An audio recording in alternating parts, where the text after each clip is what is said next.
The restaurant was bathed in golden light, the kind that makes everything seem softer, even the edges of pain. A waiter poured wine into crystal glasses while Mark leaned back in his chair smiling with that practiced charm that had fooled me for years. Across the table, I caught a faint whiff of the perfume clinging to his jacket, not mine, but familiar Tessa's, my closest friend since college. My stomach tightened, though my lips curved politely as if nothing had shifted. To anyone watching, we looked like a couple celebrating another year of marriage. But behind my calm, I was already unraveling the truth. The man beside me was not the partner I thought I knew, and the woman I had trusted most was not my ally at all. Before I continue, tell me where you're listening from in the comments. I'd love to know. And don't forget to like and subscribe if you want to hear more true family stories like mine. My name is Elena Brooks, and for most of my adult life, I believed I was building something steady and unshakable. I grew up in a small Illinois town where family was considered sacred, where Sunday dinners stretched long and conversations were measured by loyalty. When I married Mark, I thought I had found someone who shared those values, someone strong enough to shoulder life with me. I became a high school counselor devoted to listening and guiding others while he thrived as a regional sales director, confident and well-spoken. Together, we created a home that looked perfect from the outside, a tidy 2-story house, community ties, a beautiful daughter we both adored. People often told us we were the couple others aspired to be. For 17 years, I poured myself into our marriage. I handled the quiet things, the school meetings, the late-night illnesses, the careful balancing of bills while Mark carried himself like the proud provider. He was charming at neighborhood barbecues, always quick with a joke, always ready with a hand on my shoulder that looked reassuring to outsiders. My closest friend Tessa had been part of my life since we were girls. She was bold where I was steady, vibrant where I was quiet, and through the years, she became woven into the fabric of our family. She helped plan birthdays, hosted holiday dinners, and even traveled with us on summer vacations. I never imagined that the lines of trust could blur in ways I couldn't see. Our daughter Lily was the brightest part of my world. At 17, she carried herself with grace beyond her years, but still leaned on me in quiet moments for guidance. Watching her grow gave me the sense that all the sacrifices were worth it, that Mark and I had done something right. I thought the years of small compromises, the endless hours of trust, had built us into something unshakable. Looking back now, I realize how carefully I had trained myself to overlook what didn't fit, to brush aside the flickers of unease. Life was comfortable, and I told myself comfort was enough. I ignored the late nights when Mark said he was entertaining clients, the subtle way Tessa seemed to appear whenever he was free. I told myself it was natural that they got along. After all, she had been my friend first, and he was my husband. I silenced the whispers of doubt, convincing myself that suspicion was disloyalty, that love meant pushing aside ugly thoughts. But deep down, I knew something was shifting. The night at the restaurant was supposed to be a celebration of nearly 2 decades together, a reminder of all we had built. Instead, it became the moment I could no longer ignore what was right in front of me. The perfume clinging to his jacket wasn't an accident, and the way his phone buzzed with her name across the screen while he excused himself to the restroom was no coincidence. I smiled at the waiter at the couple seated beside us, but my hands trembled beneath the tablecloth. The life I thought was solid was beginning to fracture, and the betrayal I feared most was already here waiting to be uncovered. The ride home from that dinner was suffocating, though neither of us spoke a word. Mark drove with one hand loosely on the wheel, humming softly, as though the evening had gone exactly as he planned. I stared out the passenger window, the perfume still clinging faintly to his jacket, burning through the car like smoke I couldn't escape. When we pulled into the driveway, he leaned across and kissed my cheek warm and practiced. I forced myself to smile, but inside I felt the shift, the undeniable weight of suspicion settling where trust once lived. The next morning, I woke before dawn. The house was quiet, except for the steady hum of the refrigerator in the kitchen. I padded down the hall, opened Mark's jacket closet, and pressed my face against the fabric I had noticed the night before. It wasn't my perfume. It was Tessa's. I knew it instantly because I had given it to her myself 2 Christmases ago. She had worn it to nearly every dinner party since laughing that it had become her signature. My knees weakened, and I clutched the sleeve like it was a lifeline, though it only confirmed my deepest fear. Still, I tried to rationalize. Friends sometimes borrow fragrances, I told myself. Maybe I had imagined the name flashing across his phone. Maybe suspicion was twisting me into someone I didn't recognize. But then I opened his laptop, left carelessly on the counter, and my breath caught. Tessa's name sat at the top of his recent emails. My hand hovered before I clicked, torn between the loyalty of a wife and the instinct of a woman who knew the truth was waiting. Curiosity won. The messages weren't lengthy or romantic in the traditional sense, but they didn't need to be. "You looked incredible last night," he had written. She didn't notice a thing. Another read. "Saturday will work. She has that workshop, right?" My stomach turned the words swimming until they blurred on the screen. I closed the laptop with trembling hands, but the silence of the house made everything louder. The lies, the betrayal, the years I had wasted believing we were stronger than this. When Mark came down for breakfast, he kissed the top of my head as if nothing had changed. Lily shuffled in behind him, still in pajamas, her hair pulled into a messy bun. She yawned and hugged me, oblivious to the storm brewing just inches away. I forced a smile for her sake, poured orange juice, and pretended I wasn't holding a secret that could unravel her world. The smell of bacon filled the kitchen, but I couldn't take a bite. Mark laughed at something on his phone, brushing crumbs from his shirt, and I studied him like a stranger. That afternoon, I called Patty Hale, a lawyer I knew from the school where her niece attended. My voice shook as I asked if she could meet discreetly, and she agreed to see me that evening. Sitting across from her in her office, I explained what I had seen, what I feared, and what I could not yet bring myself to confront. Patty listened quietly, her glasses low on her nose, her pen gliding steadily across a yellow pad. When I finished, she leaned back, folding her hands. "You're not imagining this, Elena. You're protecting yourself. Don't dismiss your instincts." She advised me to gather evidence carefully, not rashly. "If you confront them now," she warned, "they'll close ranks, and you'll be left with nothing but their denials. Let's be strategic. Let's be patient." Her calm steadied me in a way I hadn't expected. For the first time since the dinner, I felt a sliver of control slip back into my hands.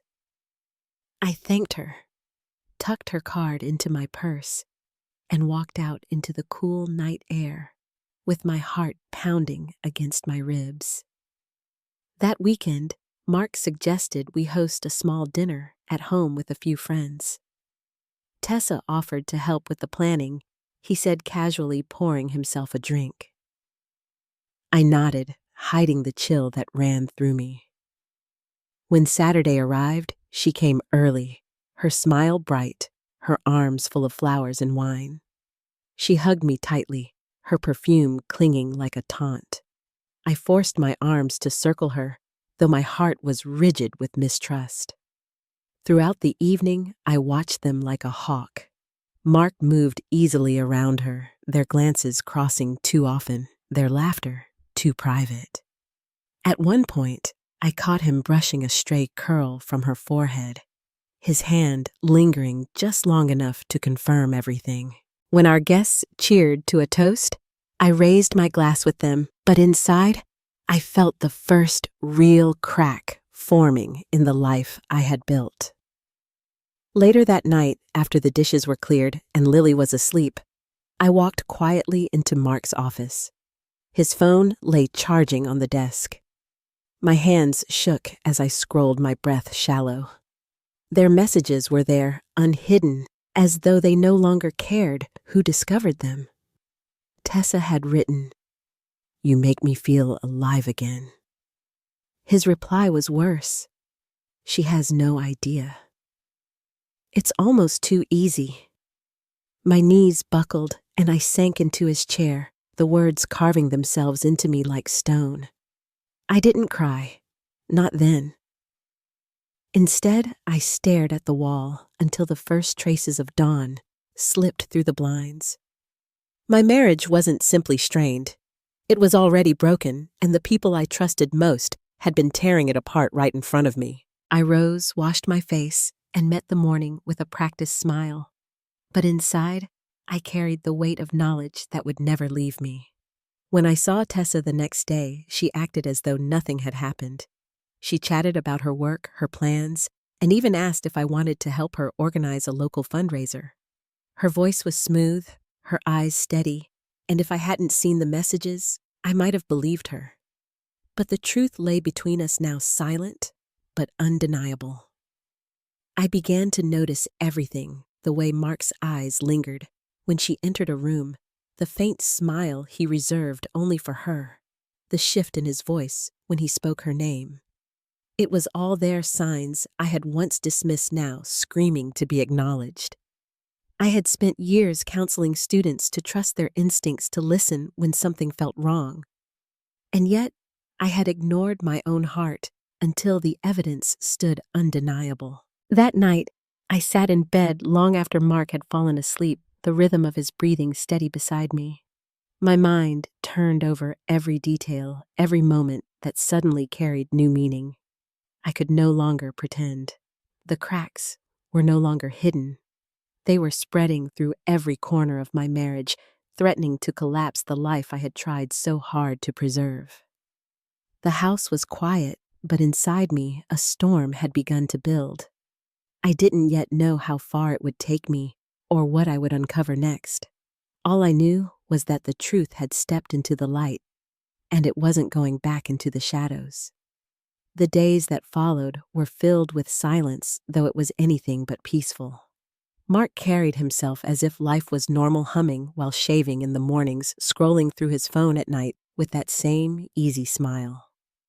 I, on the other hand, felt the walls closing in around me. Each sound, the click of his keys in the front door, the scrape of his chair at the table, pressed against my chest until I could hardly breathe. I hid it well enough for Lily's sake, but the quiet hours when I was alone with him were unbearable. One evening, I lingered in the kitchen while he sat in the living room watching television. The soft light above the sink caught the framed photos lining the hallway, moments I once thought were our happiest. Our wedding portrait, Lily's kindergarten graduation vacations, where Tessa's smile always found its way into the frame. My stomach twisted, and suddenly those memories no longer felt like mine. They were staged, captured by a man who had betrayed me and a friend who had deceived me. I began to dread weekends when the three of us, Mark, Lily, and I, were supposed to share time together.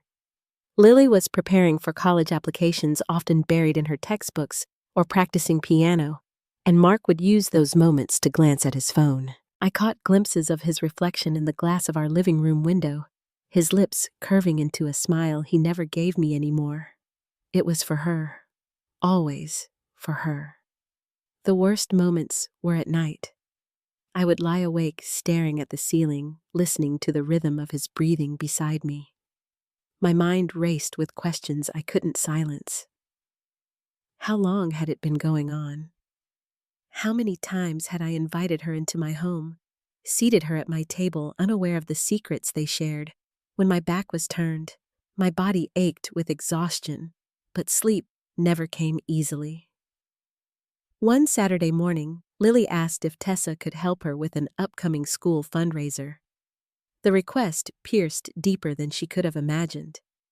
I smiled and agreed, though inside my chest ached. When Tessa arrived that afternoon, her arms full of supplies, her voice carried the same warmth it always had.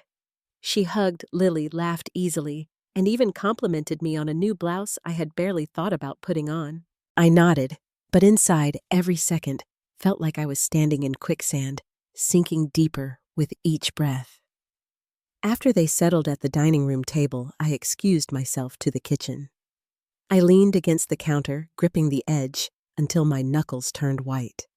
From the other room, I could hear their laughter, innocent in sound, cruel in context.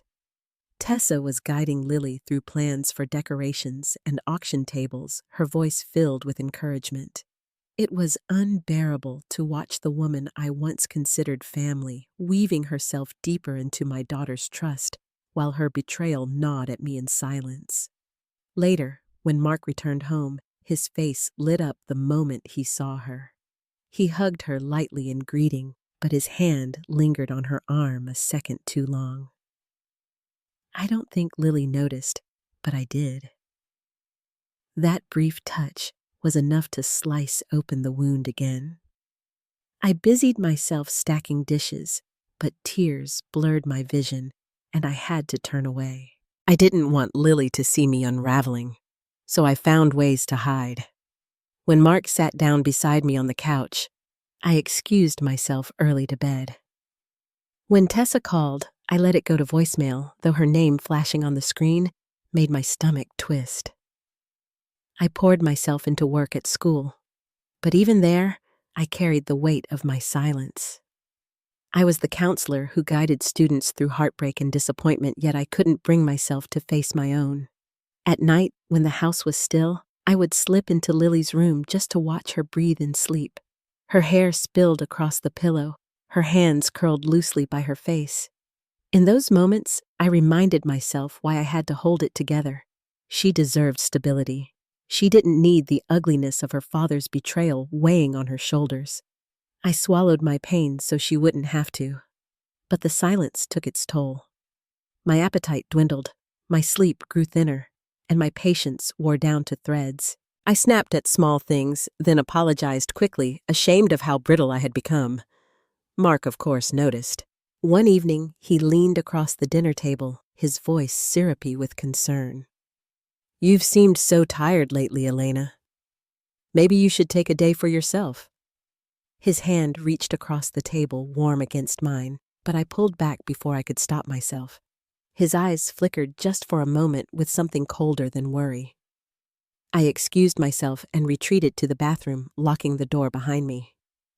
I stared at my reflection in the mirror, the woman looking back at me, a shadow of the person I used to be. My eyes were tired, my face lined with stress I hadn't noticed creeping in. I pressed my palms to the sink and whispered into the silence, "How much more of this can I take?" On Sunday afternoon, Mark left for what he claimed was a last-minute meeting. Lily was at a study group, so I was alone. I sat on the edge of the bed, staring at the phone in my hand. My thumb hovered over Patty's number, the urge to call her almost overwhelming. I needed to tell someone how deep the hurt had sunk, how the silence was tearing me apart from the inside out. Instead, I set the phone down, pressing it face down on the comforter. I wasn't ready, not yet. That evening, when Mark returned, his mood was buoyant. He carried takeout humming as he set the bags on the counter, asking about Lily's day as though he were the perfect father, the devoted husband. I played along, smiling faintly, nodding at the right moments, but inside, I felt like glass.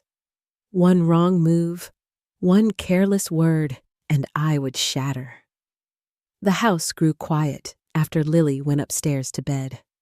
Mark stretched out on the couch, his phone glowing in his hand, his smile faint and private.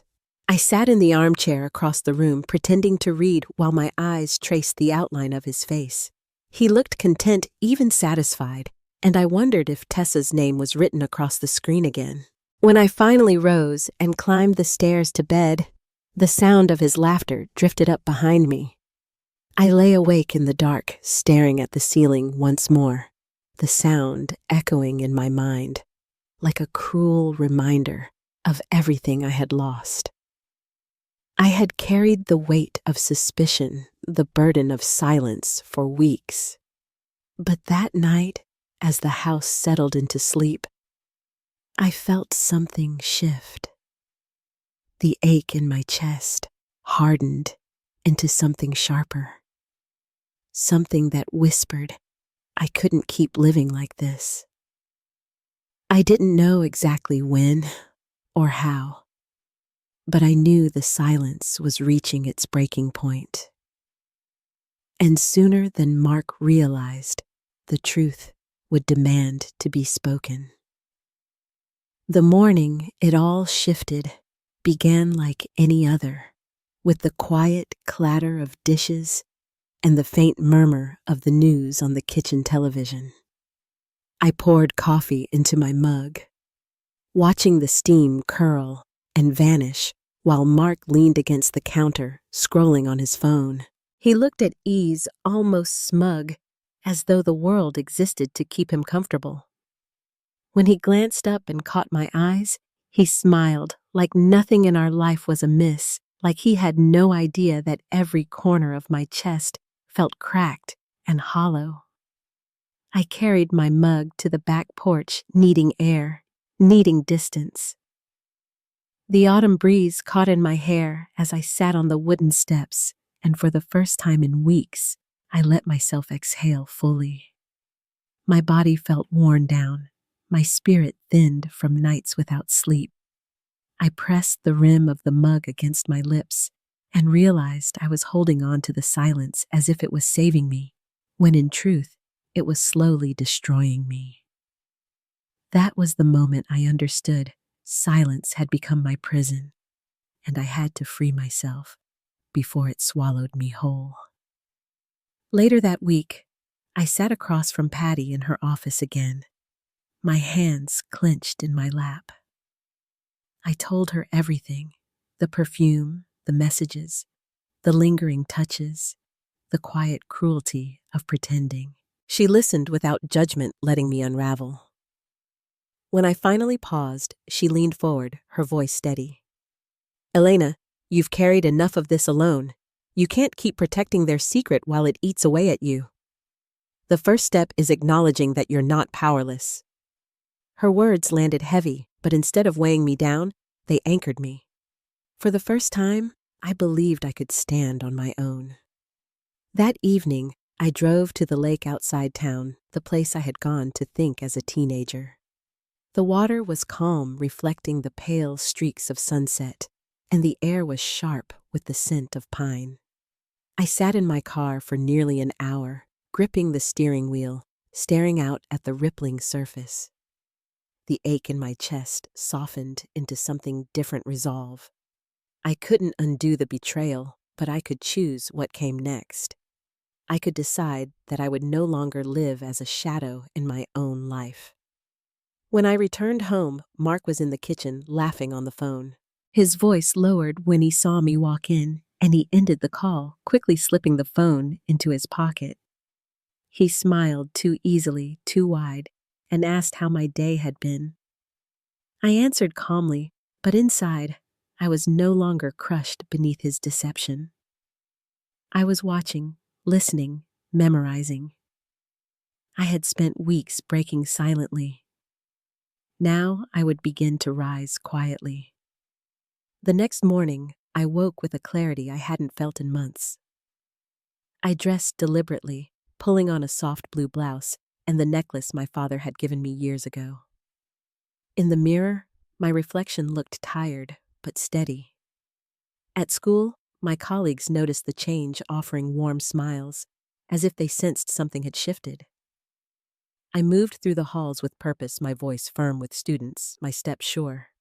Beneath it all, a quiet fire had started flickering with strength I thought I had lost. At home that night, Lily asked if we could cook together, standing side by side, chopping vegetables.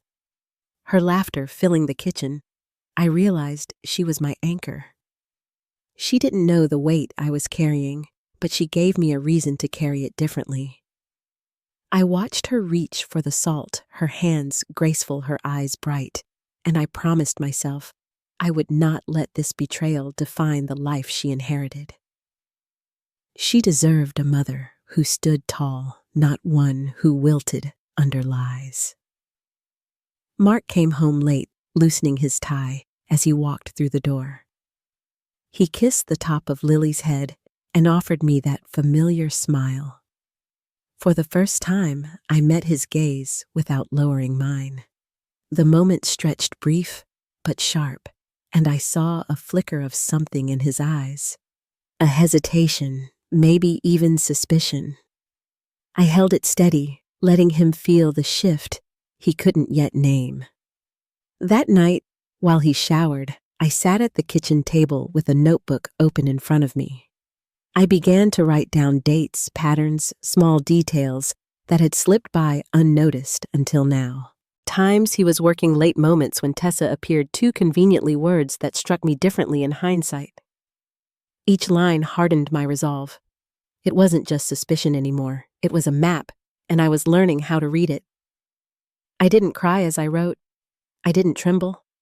Instead, I felt a quiet certainty take root. I thought of Patty's words, "You're not powerless." She was right. I had been holding the pieces of myself together for so long, afraid they would scatter if I loosened my grip. But maybe letting them scatter was the only way to rebuild something stronger. As the house settled into quiet, I slipped into bed beside Mark. His breathing slowed into sleep within minutes, his body heavy and untroubled. I lay awake staring into the dark, but my heart no longer raced. For the first time in months, I wasn't drowning in silence. I was climbing out of it. The night stretched long, but I knew morning would come, and with it, a new chapter I had chosen. The cracks in my life were no longer hidden. They were clear, jagged, and undeniable. And though they cut deep, they also showed me the truth. I had the strength to face what lay beyond them. The decision to act did not arrive all at once. It came quietly, like the slow lifting of fog, until the outline of a plan took shape in my mind. For weeks, I had carried the burden of betrayal in silence, but silence was no longer enough. That morning, as the first light spilled through the blinds, I knew I could not continue waiting for the truth to consume me. I would not confront them recklessly, nor would I let rage dictate my moves.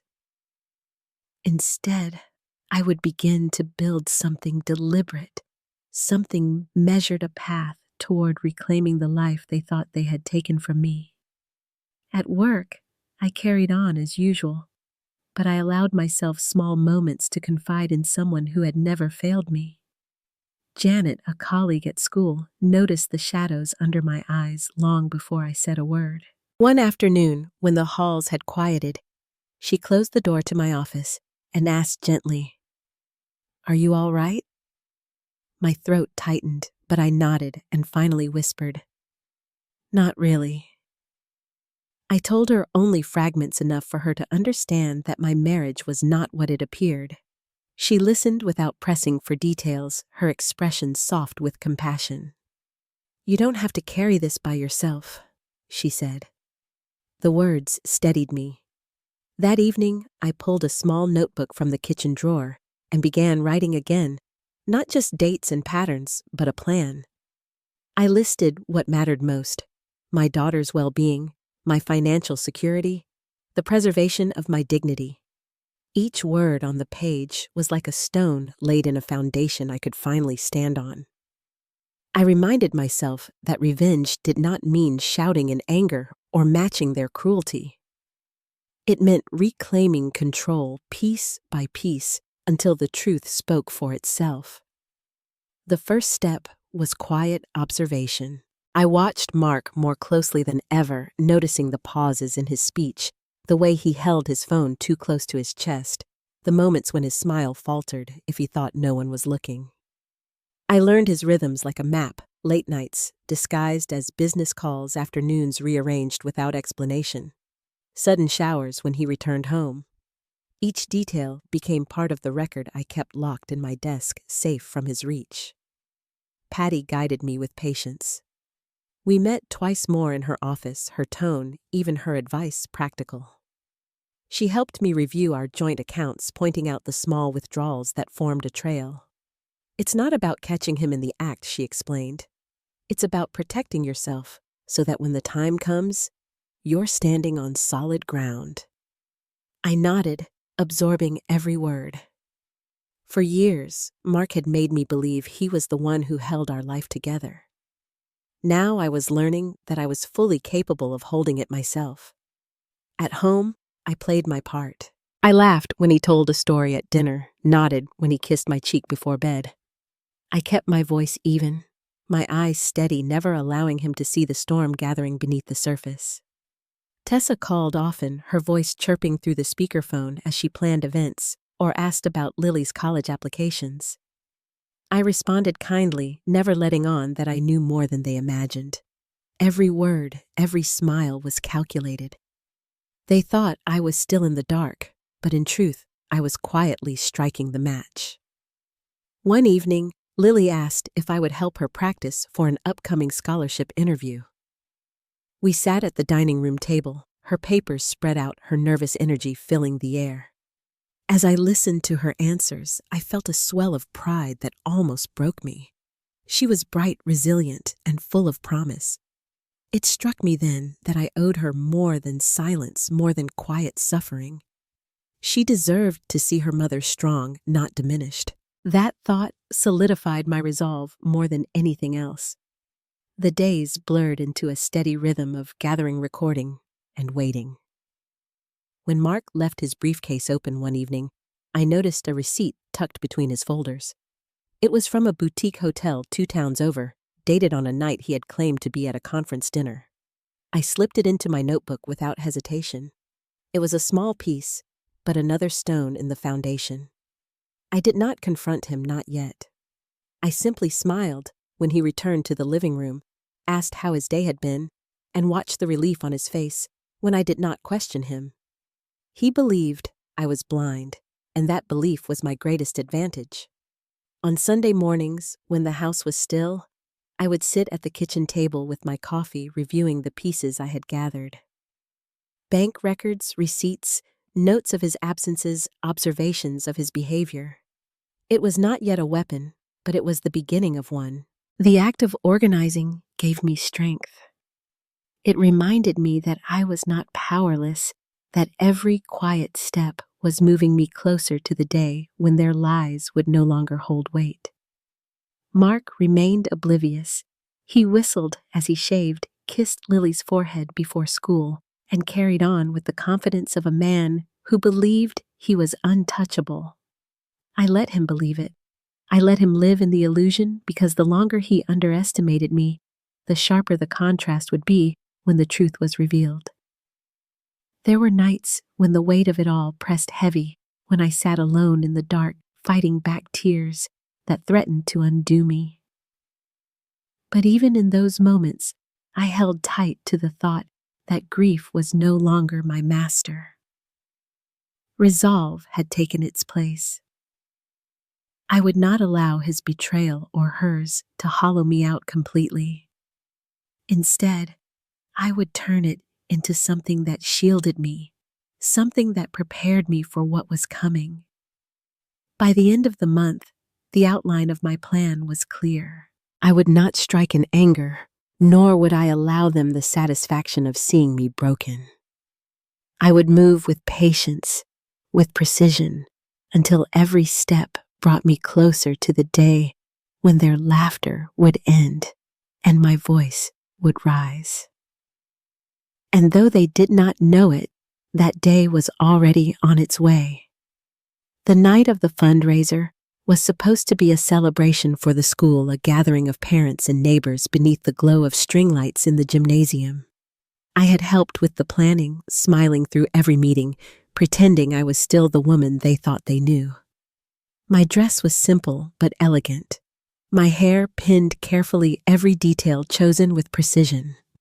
For most, it was just another evening of speeches and laughter. For me, it was the stage I had been waiting for. Mark arrived late, as he often did, his suit pressed, and his charm already switched on. He shook hands, told jokes, and greeted Tessa like an old friend in front of everyone. The sight of them together once would have hollowed me out, but not now. I watched their every move with the calm of someone who already held the ending in her hands. The notebook in my purse was heavy, not with paper, but with proof. Proof I was ready to use. When the evening's program began, I stood near the podium with Lily at my side. She was nervous about giving her short speech, her hands trembling as she gripped her index cards. I touched her arm and whispered, "You'll do beautifully." And she did. Her voice rang out steady and clear, her words about community and service drawing warm applause. Mark clapped louder than anyone, his smile wide, his eyes gleaming with pride that looked genuine to everyone else. To me, it was just another mask. After Lily stepped down, I knew it was my moment. I moved to the podium, thanking the families, praising the students, speaking with the calm authority my job had given me over the years. My voice did not shake. Then, with deliberate care, I shifted. Community, I said slowly, is built on trust. It is built on honesty. Without those things, everything crumbles no matter how perfect the surface may appear. A hush fell across the room, curiosity sharpening every eye toward me. I glanced at Mark and Tessa standing side by side near the back. His smile faltered, hers tightened. I reached into my purse and pulled out the folder I had prepared. My hands did not tremble as I held up the hotel receipt, the messages I had printed, the photographs I had taken. My words were clear, each one landing like a stone. For months, my husband and the woman I once called my closest friend have carried on behind my back, mocking the trust that bound this family together. Gasps rippled through the room. Some turned their eyes away. Others fixed their gaze on the evidence I laid bare. Mark stepped forward, his voice sharp, desperate. "Elena, stop this. You're humiliating yourself." But it wasn't me, standing stripped and cornered in front of our neighbors. It was him. I lifted one final page, a text that left no doubt his words to her, cruel and careless. "She has no idea. It's almost too easy." The silence that followed was heavy. Tessa's face drained of color, and she reached for her purse as if leaving would erase the truth. Mark moved toward the stage, but several parents stepped into his path, their expressions firm with judgment. I didn't raise my voice. I didn't cry. I simply closed the folder and said, "The only thing too easy was believing I would stay silent." I left the podium to thunderous whispers, the weight of every eye pressing down on him instead of me. Lily looked at me with wide, uncertain eyes, and I touched her shoulder gently. "It's all right," I whispered. She didn't yet understand, but one day she would. One day she would know her mother had chosen dignity over fear.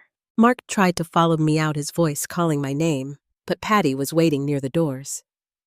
She had attended quietly, blending into the crowd, and now she stepped forward with calm authority. Papers were in her hand, formal binding, undeniable. "Mark Brooks," she said evenly, "you've been served."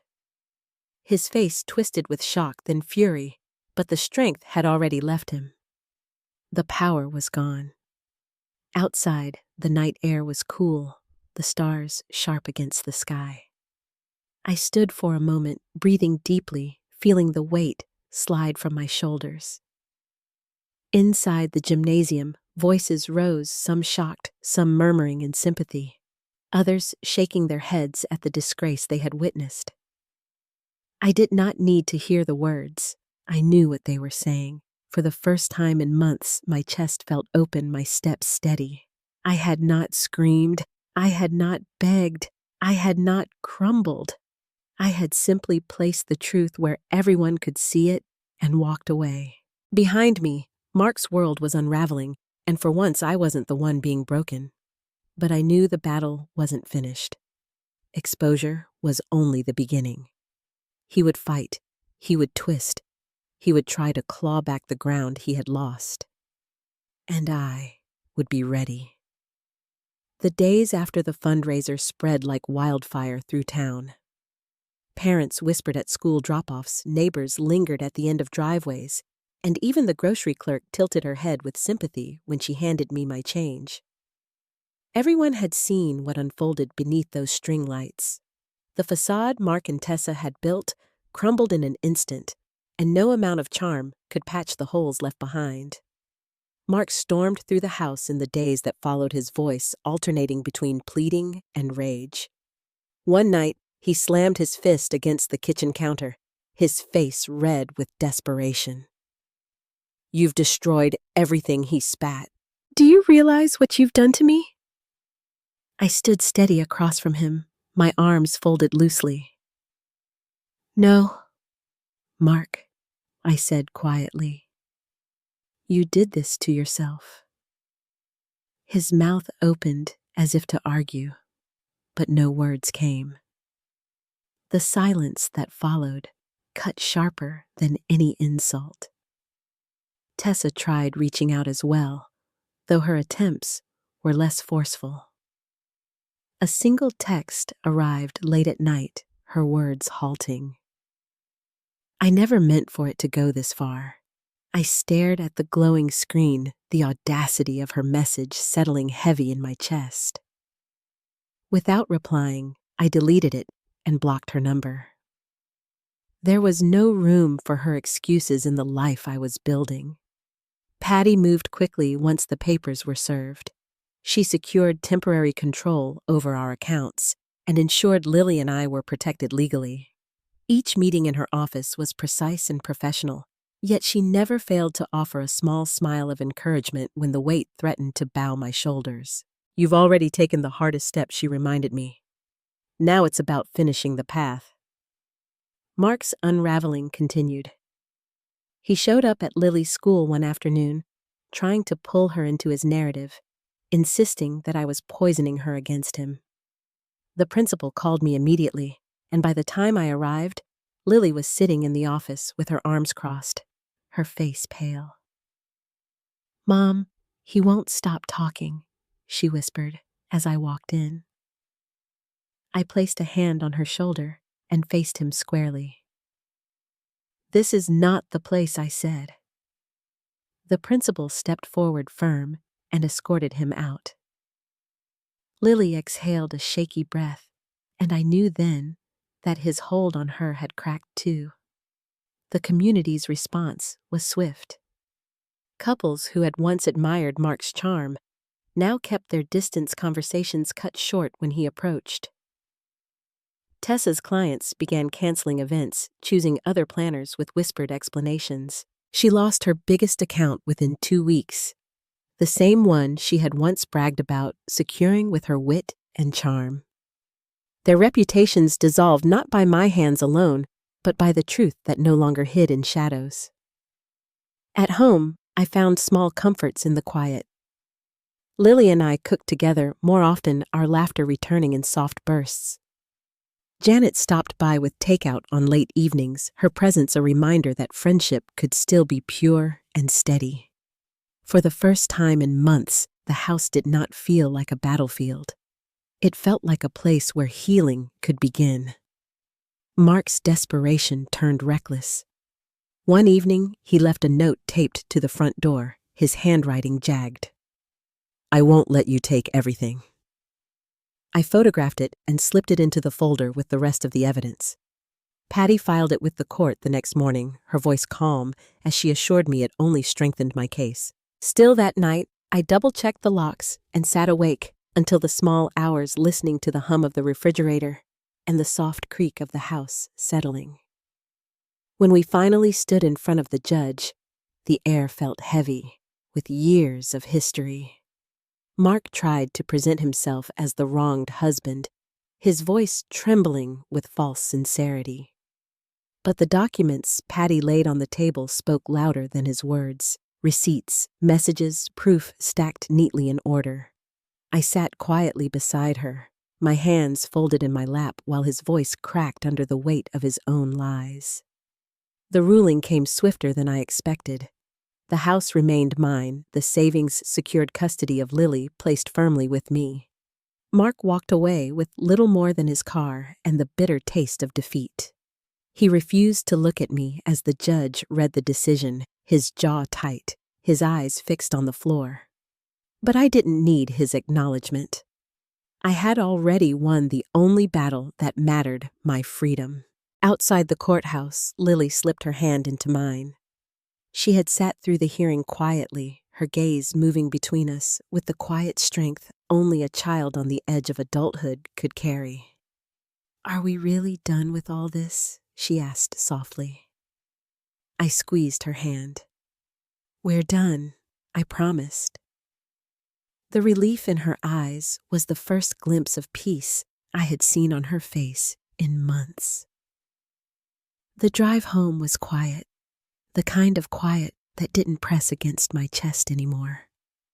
As we pulled into the driveway, I saw the sun setting over the neighborhood, casting long shadows across the lawn. The life we once had was gone, but the life ahead felt like a canvas waiting to be filled. That evening, I stood alone on the porch as the crickets hummed in the distance. Mark's voice no longer filled these walls. Tessa's perfume no longer lingered in the air. The house was ours again, mine and Lily's. I let the weight of that truth sink in steady and real. But even as the night settled, I knew there was one final step left, one last moment of closure before I could truly lay it all to rest. And soon, that moment would come. The weeks after the court ruling passed in a blur of paperwork and quiet adjustments, but beneath it all was a calm I had not felt in years. The house that once carried tension in every corner now felt lighter, almost as though it had exhaled with me. Mark was gone, not just from these rooms, but from the control he had once tried to hold over me. And though his absence left traces of ache, it also left space for healing, for peace, for the life I wanted to build. Lily and I settled into new routines together. Evenings that once carried sharp silences were now filled with the soft sound of her piano, or our laughter over burned cookies we never quite perfected. She was no longer guarded around me, no longer worried that every question might spark another argument. When she smiled, truly smiled, it was as though the weight on both our shoulders lifted at once. Watching her reclaim her ease reminded me that leaving silence behind had been worth every ounce of courage it took. Patty closed our final meeting with a handshake and a nod of quiet approval. She had seen too many women shrink under the weight of betrayal, and I think she took pride in watching me stand tall. Janet remained a steady friend through it all, slipping by with dinner or sitting with me on the porch when nights felt too heavy. These women reminded me that strength wasn't built in isolation. It came from allowing others to steady you until you could walk on your own again. Mark's attempts to rewrite the story fizzled out quickly. He tried calling family, tried weaving tales of how he had been ambushed, but truth has a way of sticking even when lies are loud. Tessa's business faltered, her once steady clients finding new planners with little explanation. They had gambled on deception, and in the end, both lost more than they could have imagined. I didn't need to watch their downfall with bitterness. It simply wasn't mine to carry anymore. One Saturday, I pulled my father's old record player from storage and set it spinning in the living room. The crackle of the needle filled the air, followed by music that carried me back to summers long gone. I sat on the couch, letting the sound wrap around me, and realized how long it had been since I felt truly at home in my own life. The betrayal had carved scars, yes, but it had also cleared a path to rediscover who I was without their shadows looming over me. The lesson I carried was simple but hard-earned. Love without respect is not love at all, and trust once shattered should never be ignored for the sake of keeping peace. Silence may feel safer than confrontation, but silence erodes the soul. It took losing the version of life I thought I had to find the one I deserved. In the end, I had not only reclaimed my dignity, but also given my daughter the example of what it means to choose truth over fear. As I sit now on the porch in the quiet of evening, I watch the sun sink low and the sky stretch wide with color. The air is still, but inside me there is movement, a gentle current of possibility. What was once broken is not forgotten, but it is no longer my cage. It is simply part of the story that brought me here. Before we close, I'd love to know what part of this journey spoke most to you. Share your thoughts in the comments. And if you'd like to hear more true family stories, stay connected here.